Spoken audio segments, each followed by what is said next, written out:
What if I told you that inside something as ordinary as a pencil, there's a material with the power to literally change the world? Well, today we're peeling back the layers on that very idea to look at graphene, a one-atom-thick supermaterial that's been hiding in plain sight.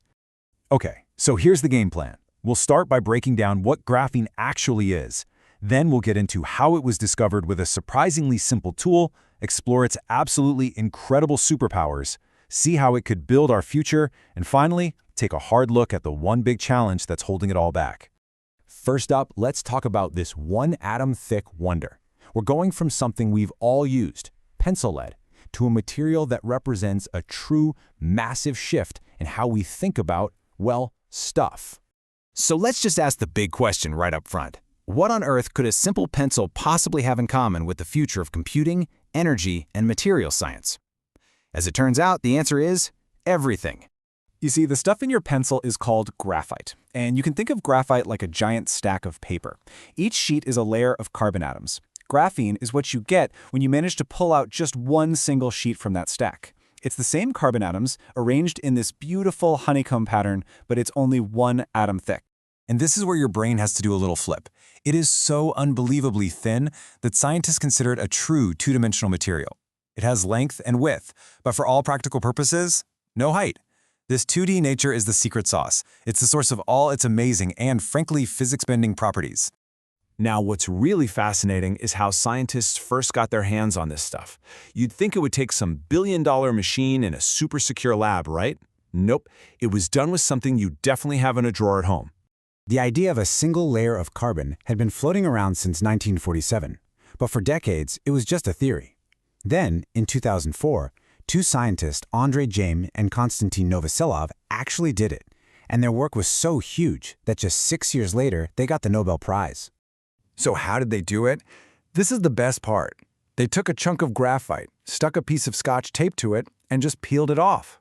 That pulled off a few layers. Then they just kept folding the tape onto itself and peeling it apart again and again, making the layers thinner and thinner until, bam! They were left with a perfect single layer of graphene. It was a stroke of genius in its simplicity.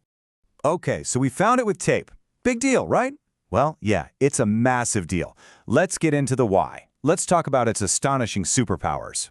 To really get it, let's compare it to stuff we know. You think of steel as strong, right? And copper is great for conducting electricity.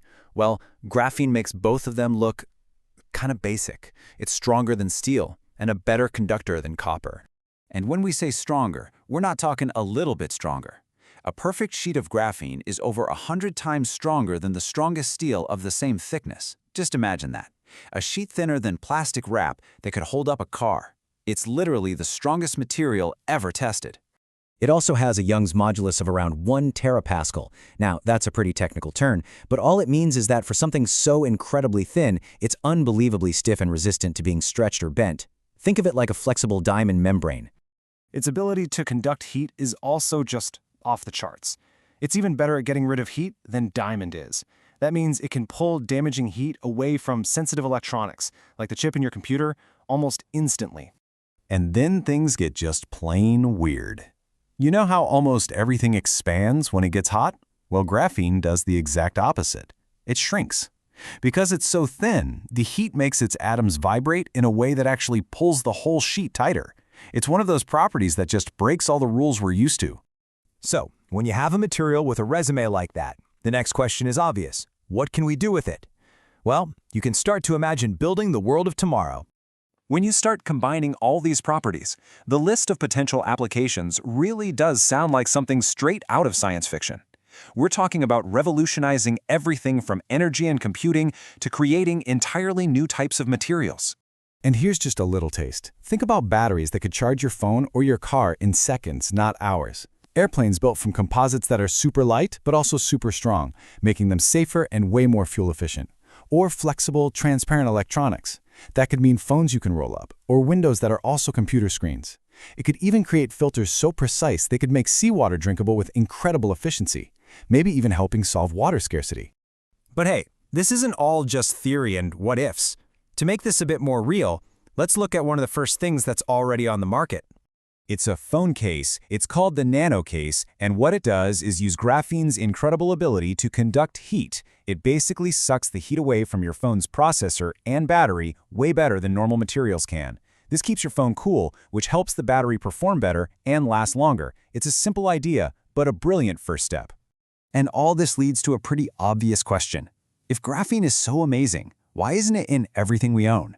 Well, that brings us to the biggest challenge of all, trying to go from a tiny piece in a lab to an industrial scale. The Scotch tape trick is perfect for making little, pristine samples for scientists to study, but you can't exactly build a global industry with tape. The #1 hurdle right now is figuring out how to make huge sheets of high-quality graphene cheaply and reliably. Right now, the most promising way to do that is a process called chemical vapor deposition, or CVD.